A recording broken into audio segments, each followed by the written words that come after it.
Something happened in my backyard when I was 9 years old that I still think about whenever I hear someone say their neighborhood was safe. Back then, my family lived in a quiet suburban neighborhood that looked like it had been pulled straight out of a brochure. Tree-lined streets, kids riding bikes in the evenings, neighbors who waved whenever you walked by. The kind of place where parents let their kids play outside until the streetlights came on. Our house sat on a corner lot with a surprisingly big backyard. The yard sloped slightly downward and ended at a thin stretch of woods that separated our neighborhood from an old service road. The woods weren't very deep, but as a kid, they felt huge and mysterious. I spent most of my time back there. My parents had put up a small basketball hoop on the cracked concrete slab near the garage, and there was a wooden swing hanging from a big oak tree near the center of the yard. My older sister had already grown out of playing outside by then, so most afternoons it was just me, a basketball, and whatever imagination a 9-year-old could come up with. Looking back now, I think that's part of what made everything that happened so terrifying. The backyard had always felt like my space, until it didn't. It started with something small that I didn't think much about at the time. One evening near the end of summer, I was shooting hoops by myself while my parents were inside making dinner. The sun was just starting to dip behind the houses across the street, turning everything orange. I remember missing a shot and the ball rolling toward the back of the yard near the trees. When I ran after it, I noticed something strange. The wooden gate in our fence was open. Our backyard was surrounded by an old wooden fence my dad had built years earlier. The gate on the far side led to a narrow dirt path that went toward the woods. My dad always kept it shut because he didn't want animals wandering in. But that day, it was cracked open, just enough to sway slightly in the breeze. I stood there, staring at it for a second. I figured my dad must have gone out earlier to trim branches or something and forgot to close it. So I walked over, pulled it shut, and slid the latch into place. I didn't think about it again. A couple days later, something else happened. I was outside again after school, sitting on the swing under the oak tree. I remember lazily kicking the dirt with my sneakers, trying to see how high I could make the swing go without actually pumping my legs. At some point, I started feeling watched. Kids say that kind of thing all the time, but this was different. It was one of those feelings where you suddenly become aware of everything around you. The wind in the trees, the distant sound of a lawnmower, the creaking of the swing chains, and the woods behind me. I slowly twisted around in the swing and looked toward the fence line. Nothing, just the thin line of trees and brush. But something about the way the branches moved made me uneasy, like something had just shifted deeper in the woods. I stared for a while, waiting to see if a deer or a stray dog would step out. Nothing did. Eventually, I convinced myself it was just the wind. Still, I went inside not long after that. Over the next week or so, little things kept happening. Once, I found the gate open again. Another time, the basketball I'd left near the garage somehow ended up near the fence line the next morning. When I mentioned the gate to my dad, he brushed it off. Probably just the wind, he said. And honestly, that explanation made sense. The latch was old and loose. A strong gust could have pushed it open. At least, that's what I told myself. Then, one night, everything changed. It was a Saturday evening in early fall. My parents had invited some neighbors over for dinner, so the house was pretty busy. Adults talking in the kitchen, music playing quietly, that kind of thing. I got bored pretty quickly, so I grabbed a flashlight and went out to the backyard. The air was cool, and the sky was already dark. The only light came from the porch lamp behind me and the weak beam of the flashlight. I remember pointing the flashlight at random things. The swing, the fence, the oak tree. Eventually, I walked toward the back of the yard. The woods always looked different at night. During the day, they seemed small and harmless, but in the dark, they looked like a solid wall of black. I stopped a few feet from the fence and shined the flashlight through the gaps between the wooden slats. The beam cut through the brush and landed on the dirt path just beyond the fence. That's when I saw something. Footprints. At least, I think that's what they were. The dirt on the path looked disturbed, like someone had been walking there recently. I stared at them for a moment, trying to decide if I was imagining it. And that's when I heard the sound. A slow, quiet rustling from somewhere deeper in the trees. My stomach tightened immediately. The flashlight beam trembled in my hand as I pointed it toward the sound. "Hello?" I called out. My voice sounded way smaller than I expected. No response. Just rustling again. Then silence. For a second, I considered opening the gate and walking a little closer. Kids do dumb things like that when curiosity wins over fear. But something stopped me. A feeling in my chest that said going any closer would be a really bad idea. So I turned around and started walking back toward the house. I'd only taken maybe 5 steps when I heard it.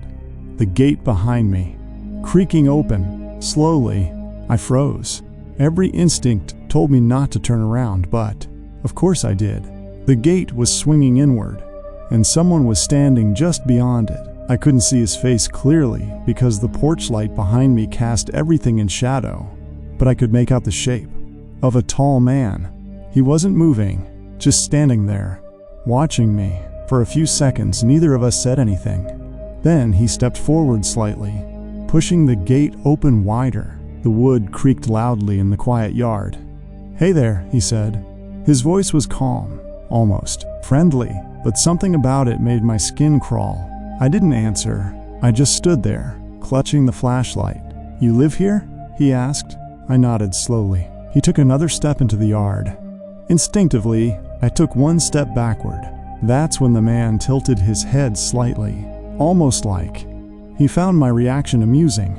"You're out here all the time," he said. The moment those words left his mouth, a cold wave ran through my entire body, because that meant one thing. He'd been watching me. For how long?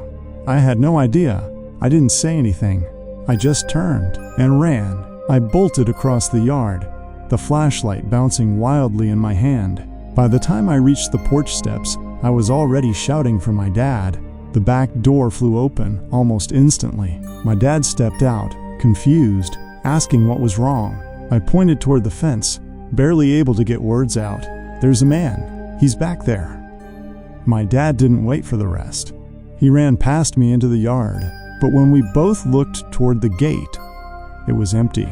The gate was still open, gently swaying back and forth. The man was gone. My dad grabbed a flashlight and searched the woods for a while, but he didn't find anything. Eventually, the police were called. They checked the path behind the fence and confirmed the footprints I'd seen earlier. But whoever the guy was had already disappeared down the service road. After that night, things changed. My parents kept the gate locked with a chain. They installed motion lights around the yard, and I wasn't allowed outside alone anymore. For months, nothing else happened. Eventually, the tension faded. Life went back to normal, or at least, it seemed like it did. Until about 3 months later, I was at school during recess, standing near the chain-link fence that separated the playground from the sidewalk. Kids were running around everywhere, shouting and playing games. Then, someone on the other side of the fence said my name, quietly. I looked over. A man stood on the sidewalk, tall, thin, wearing a dark jacket. And even though months had passed, I recognized him instantly. He smiled slightly, like we were old friends. "You remember me?" he asked. My heart started pounding so hard I thought I might throw up. I didn't say anything. I just ran toward the teachers supervising recess. By the time they looked over the fence, he was already gone. The police were called again, but they never found him. We ended up moving away the following year. And even now, decades later, there's one detail that still bothers me more than anything. The man hadn't asked my name that day at the playground. He already knew it, which means the night I saw him in my backyard, he hadn't just wandered in. He had been watching me for a long time.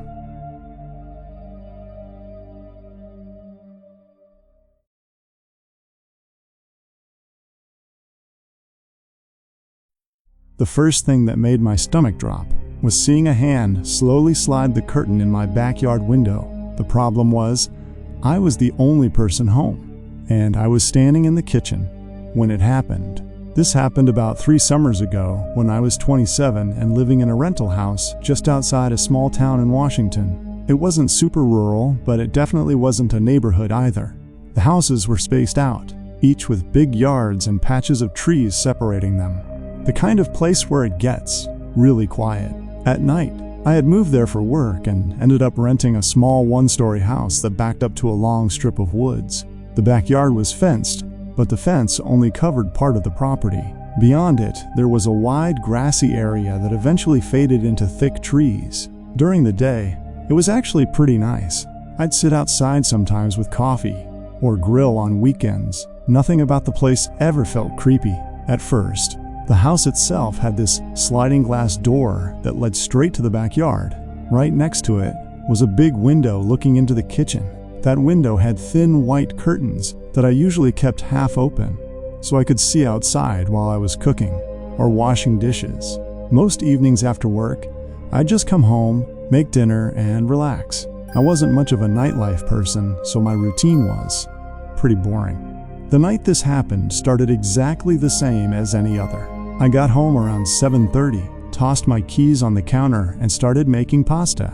I remember the sun was still out but getting low, casting that orange glow across the backyard.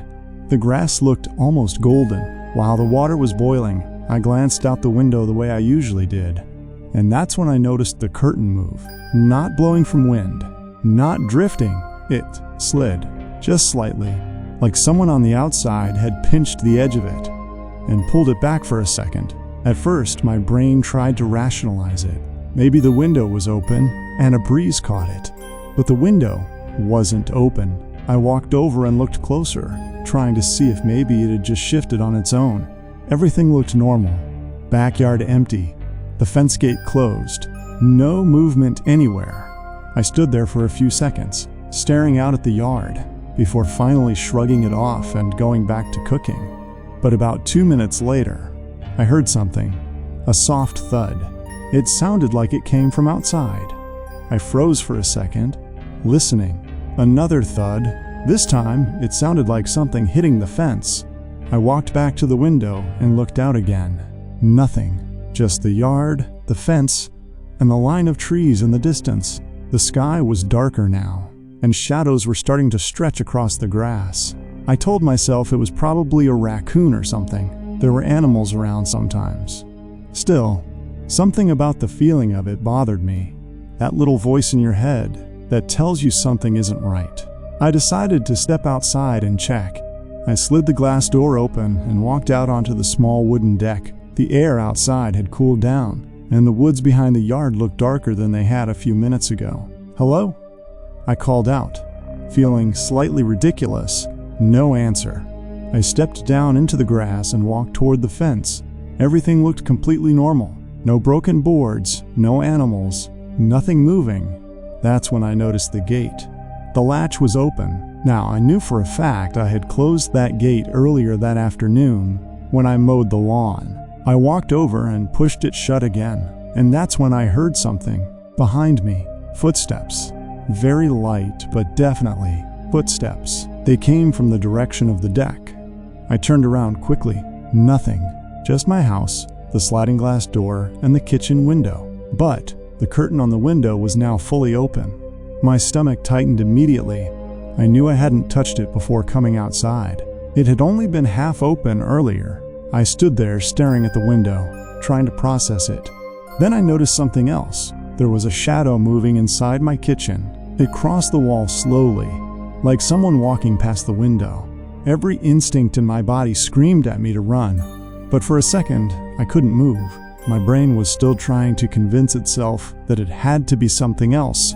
Maybe the light is shifting, maybe a reflection. Then, the shadow moved again. This time, I saw the shape of a head. Someone was inside my house. Adrenaline hit me all at once. I sprinted for the deck and grabbed the sliding door handle, yanking it open. The second I stepped inside, I shouted, "Hey, who's in here?" No response. The kitchen looked completely normal. Pasta pot boiling on the stove. Counter exactly how I left it. But something felt wrong. I moved slowly through the house, checking each room. Living room, bathroom, bedroom. Nothing. No one. Every door was closed exactly how I'd left it. My heart was still pounding. but now I started wondering if maybe I had imagined the shadow somehow. Until I went back into the kitchen, the back door on the other side of the house was wide open. I never used that door, ever. It led to a narrow path along the side of the house that connected to the driveway. I kept it locked because there was no reason to go through there. But now, it was open. I walked over and looked outside. The side yard was empty, but something on the ground caught my attention. Footprints.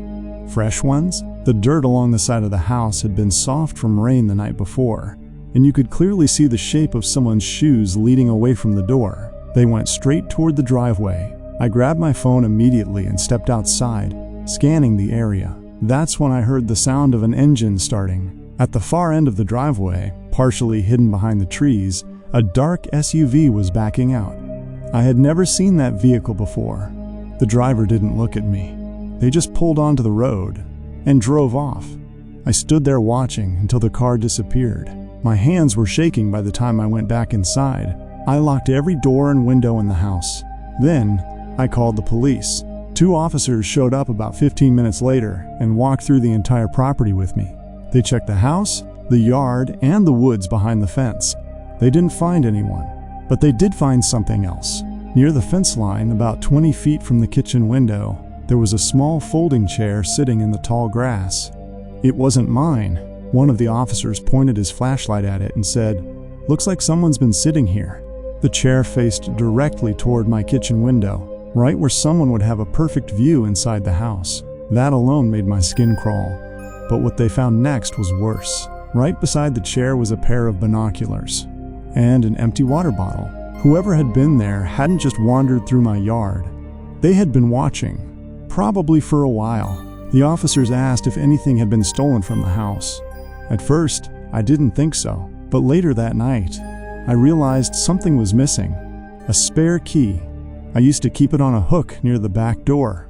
It was gone. The police told me it was possible the person had been coming onto the property for days, maybe even weeks, watching my routine, waiting for a moment when I'd be distracted, or outside, or asleep. I barely slept that night. Every little sound outside made me jump. Branches scraping the roof, wind against the fence, even cars passing on the distant road. I kept picturing that chair, sitting out there in the grass. Someone was quietly watching my house, watching me. A few days later, I installed cameras around the property and changed every lock in the house. Nothing like that ever happened again. But every once in a while, I still think about one detail that the police mentioned before they left: the footprints in the dirt. There were 2 different sets, meaning there had likely been more than one person out there that night. And the thing that still bothers me the most is realizing something. If I hadn't gone outside to check the noise, I probably never would have noticed the curtain moving, which means whoever was inside my house might have had a lot more time to do whatever they came there for.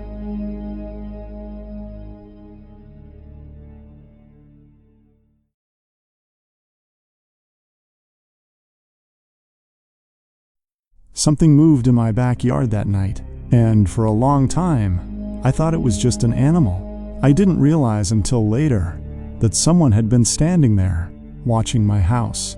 I live in a small neighborhood just outside of town, the kind where most of the houses were built in the early 2000s, with wooden fences separating each backyard, and a stretch of woods behind the entire row of properties. The woods go pretty deep, and technically, they're part of protected land, so no one is supposed to build or hike back there. Because of that, our backyard always felt private. My room is on the 2nd floor, and the window looks straight out over the yard.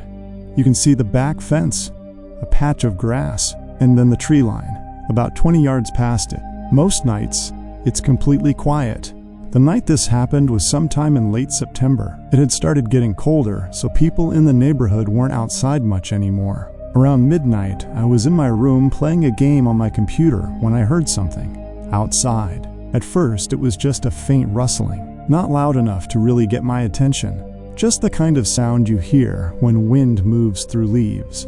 But then, it happened again. This time, it sounded closer, like something moving through the grass.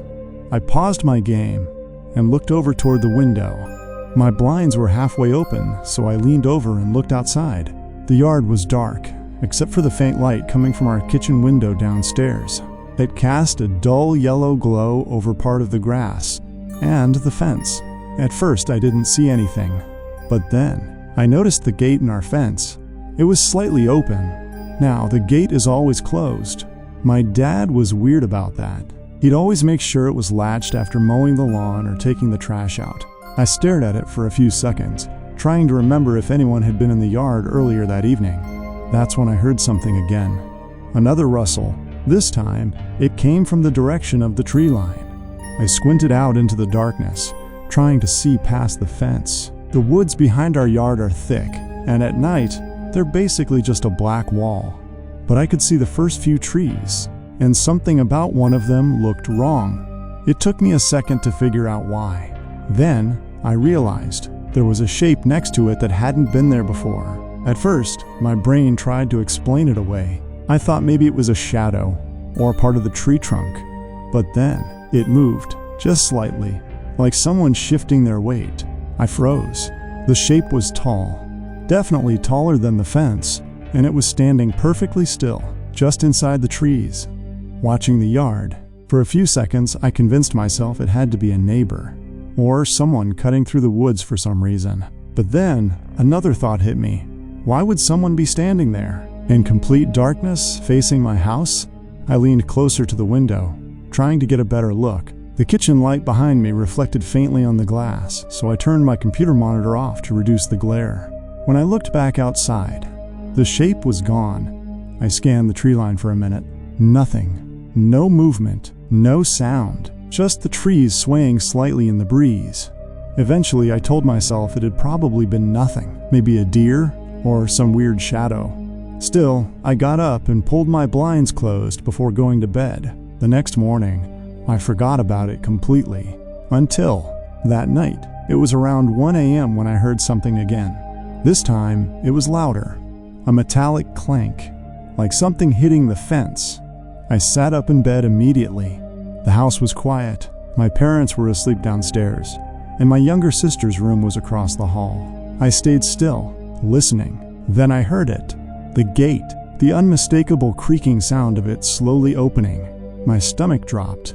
I got out of bed and walked carefully to the window. Instead of opening the blinds fully, I just pulled one corner down enough to peek through. The backyard was darker than the night before. The kitchen light was off now, so the only light came from a street lamp somewhere down the block.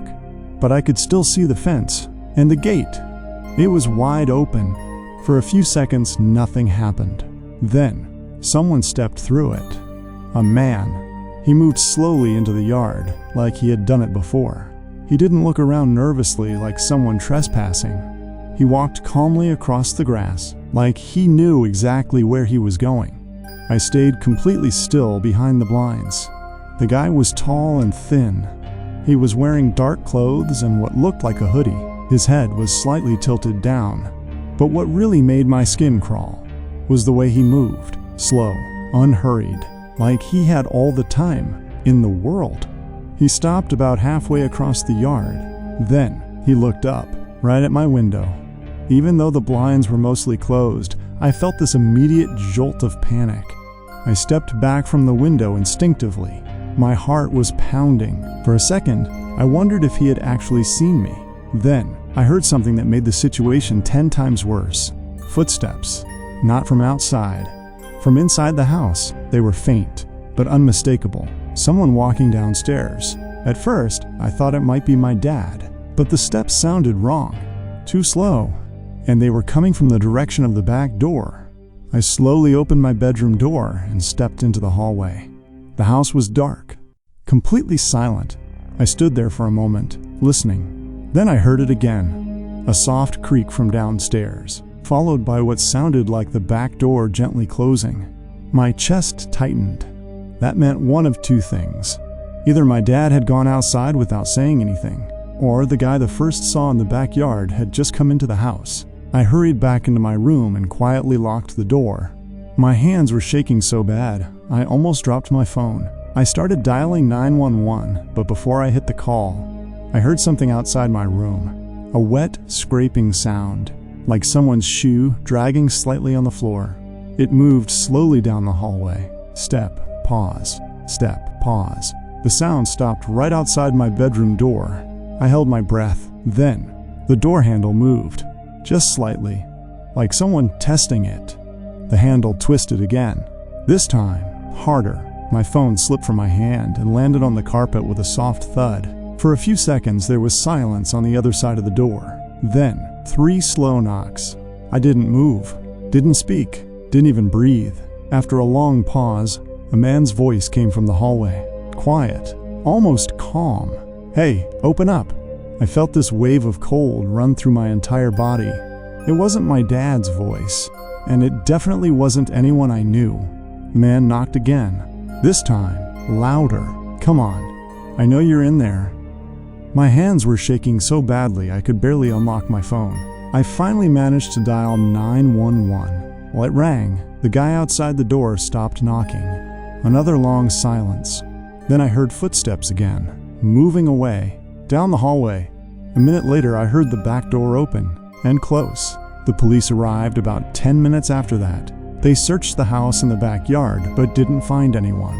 The only thing they did find were muddy footprints on the kitchen floor. They started near the back door, went across the living room, up the stairs, and stopped right outside my bedroom. But the part that still bothers me the most didn't happen until the next day. My dad was checking the yard when he noticed something near the fence, right at the edge of the trees. There was a small clearing in the brush where someone had clearly been standing.